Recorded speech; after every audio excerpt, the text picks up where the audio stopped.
All right, ranking excuses to call out of work. We've all done it. Wake up sometimes, you just don't feel like going. You don't want to do shit, so you call in. Stay home and drink a beer 12 or whatever the hell. Let's get into it. First on my list, we got house caught on fire. You call your boss, you sound panicked. Oh, house caught on fire. I'm not going to make it in. I'm thinking they've really got no choice but to let you off with that one. I mean, if your house caught on fire, they couldn't have expected you to get much sleep.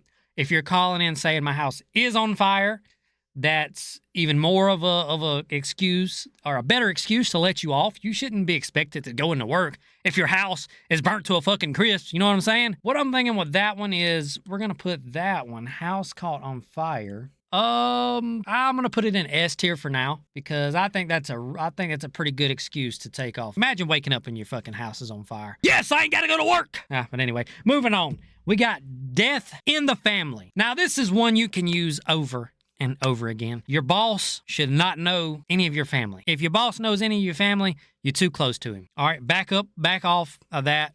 Don't let anybody know too much about your family, what's going on. They don't know how many cousins you have die. They don't know how many grandmas you have.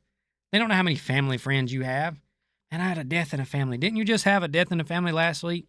Hell yeah, man. Death runs in the family. My family dies a lot. I'm thinking that death in the family, we're going to put that in S tier. We're going to put death in the family in S tier. You know what? We're going to move house fire into A tier because it's a good one. But death in the family it never fails, dude. You know how guilty they would feel trying to make you come to work when you call them and tell them you have a death in the family? Come on, man. I can see some of them trying to make you come into work even though you had a house fire. I mean, I can see that. But number 3, we got dog funeral. Come on, man. We all love our dogs. Some of y'all love your dogs a little too much. Some of y'all love your dogs in an illegal way. Either way, man, if our dog dies, we need a couple of weeks off, maybe a month off or something like that. I don't know. Call in that morning and say, hey, man, got a dog funeral. You know, my dog got in the road, run over. A lot of blue-collar bosses really ain't going to give a flying fuck about your dog. And it may not work. Like, they may tell you to get your ass to work or find a new job. So I'm going to put that in C tier, because I just don't know how well that one's going to work. I don't think in my oil field job I used to work in, if I called and told them I had a dog funeral, they're going to be like, okay, and get your ass to work. You know, you got 5 minutes to get here, or we'll find somebody else who will get here.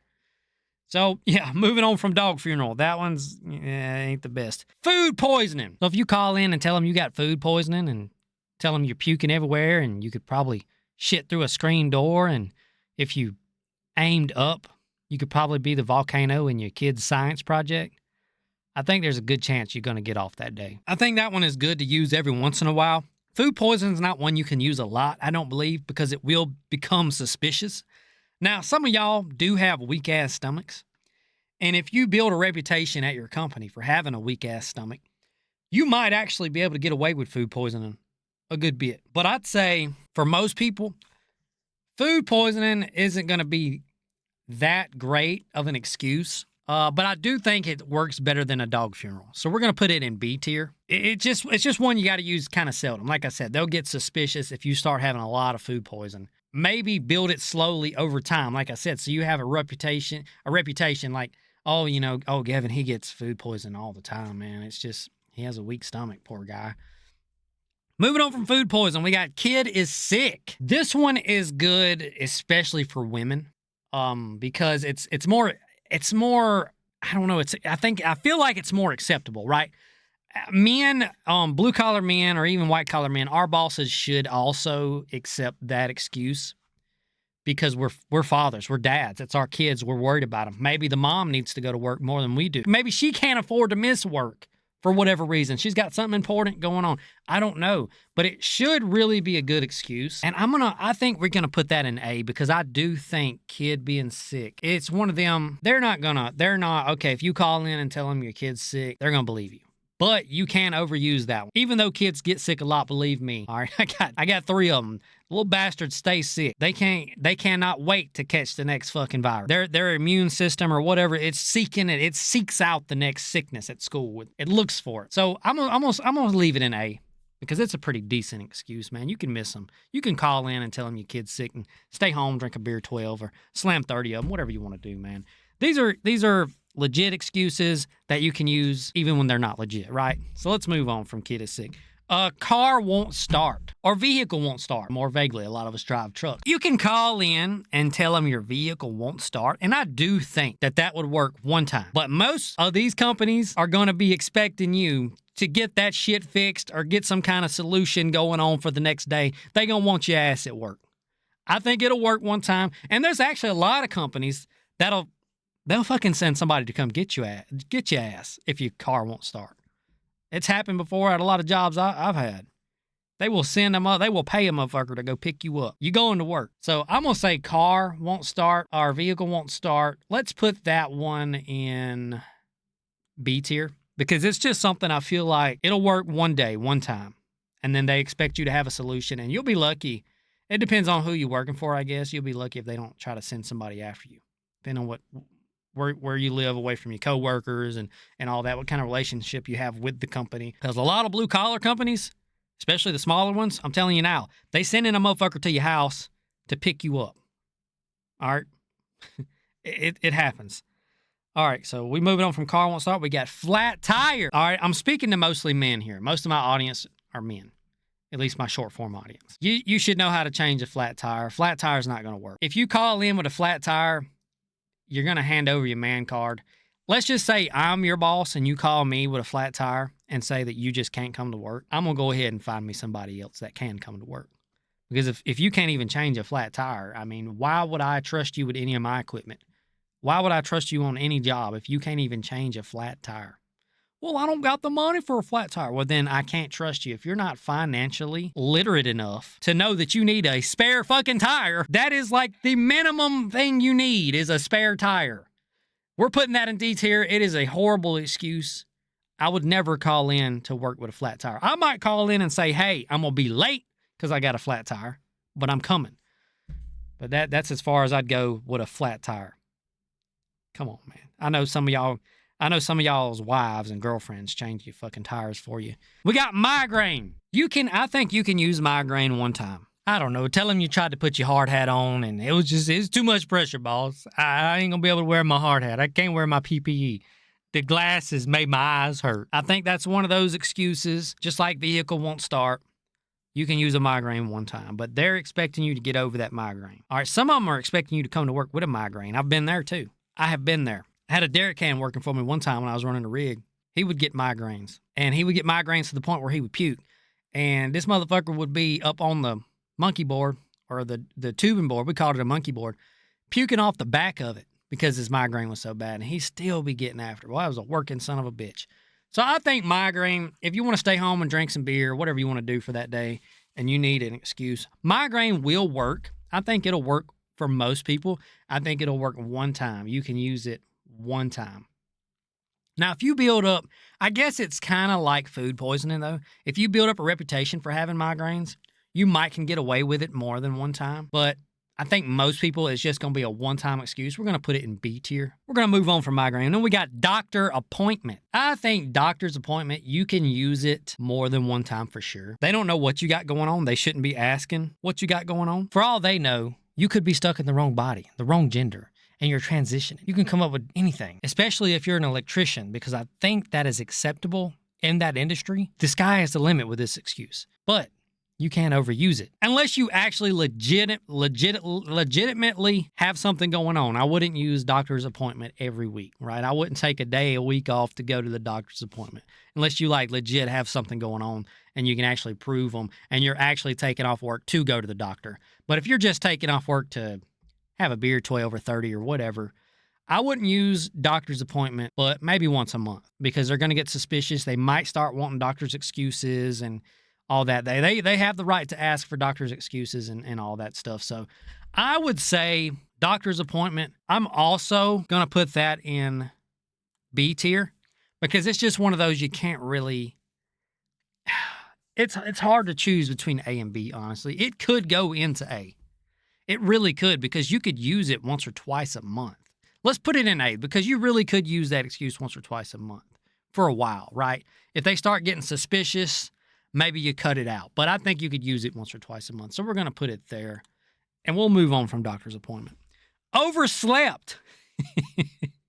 If you're calling in and saying you're not coming to work because you overslept, they're going to probably tell you to go on back to sleep tomorrow too, because I would imagine they're going to find somebody else, or at least I would, right? If I'm running the show and you call me and tell me you not coming to work because you overslept, I'm going to tell you to go on back to sleep and stay asleep, and you can sleep tomorrow too, buddy, because I don't need you no more. So I think overslept, we're going to put that bad boy right on down there in the D tier, because that is definitely not a good excuse, man. 100%. If any of y'all young bucks are watching this, some of y'all ain't even old enough to work yet, oversleeping is not a good excuse. As a matter of fact, that is a damn good way to piss off the people you're working for. If you oversleep, it's best to come up with a different excuse as to why you're late, honestly. Stuck in traffic.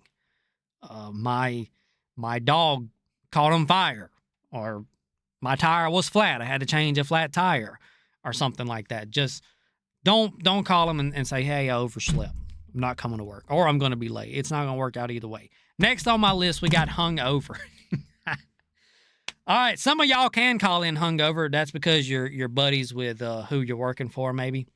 But I'm going to put hungover. As much as I would love to call in hungover, I'm going to put it in I'm going to put it in D tier, because that is a horrible excuse to miss work.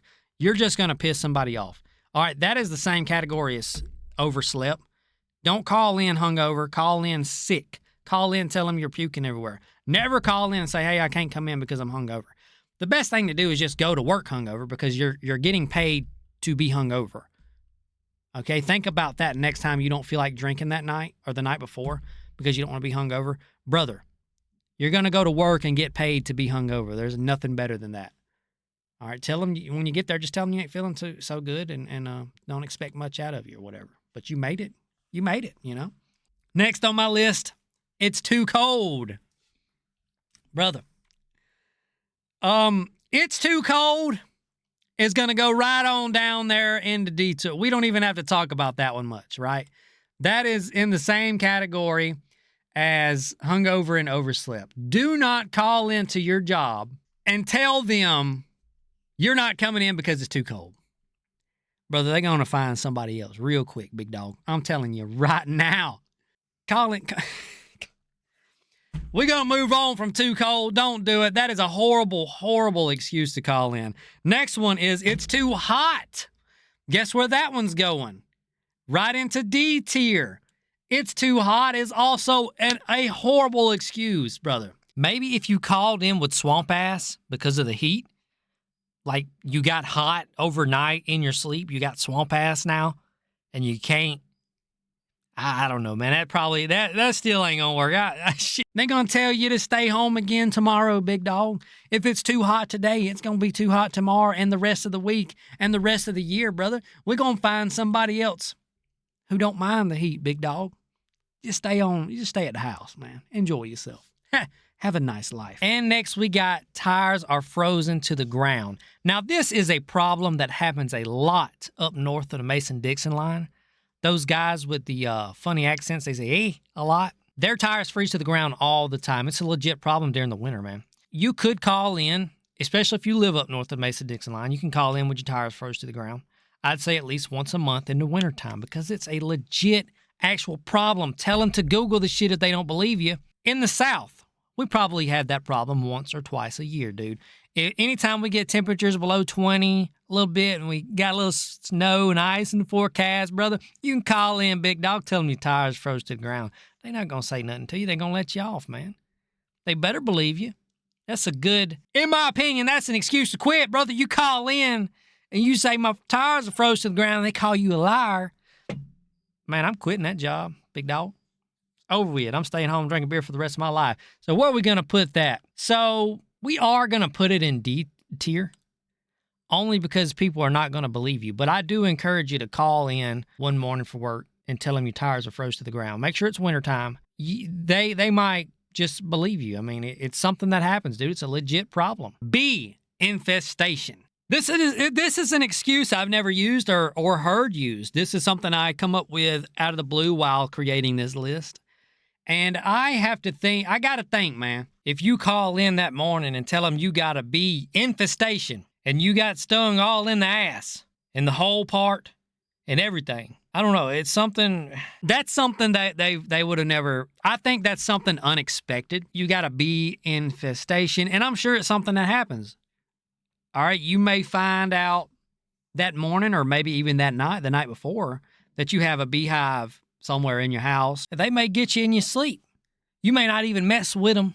They may not have bothered you before, but all of a sudden one night they hear you snoring or some shit and they feel threatened.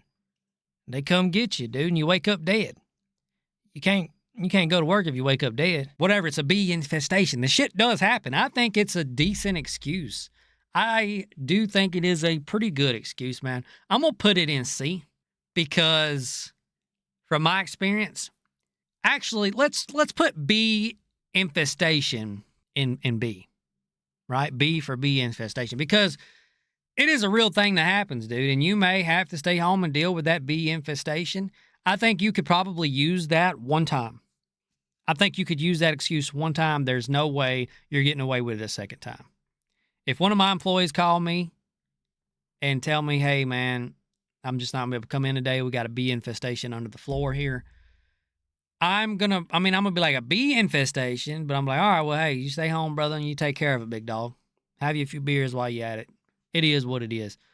So I think bee infestation, yeah, it goes there. So the only S tier that I come up with on this list is death in the family. But that is one you can use over and over again, brother. If you're that close to your boss where he knows you didn't actually have a death in the family, you need to get a new job. There's no need in him being that close to the family. That is none of their business. What you do outside of work, what you got going on ain't nobody's fucking business at work, homie. That is my ranked list of excuses to call in. Stay home and drink some beer, man. Hey, if you made it this far, consider liking, subscribing. I'm going to go ahead and throw a shameless plug at the end of the video, too. If you like the hats I've been wearing on my head, I do have a website, coldlunchbrand.com. I'm going to put it in the description, hopefully, where you can go and get hats like this. I do one design a month. I don't have the new hat on the site yet, but you can go ahead and get it. The new hat, it's going to be nice, too, just like the rest of my hats, man. You can find me on all the short-form platforms if you want to check out the rest of the hats that I wear. As a matter of fact, you can look at my shorts on here on YouTube, man. Y'all have a good night, day, evening, whatever it is where you at.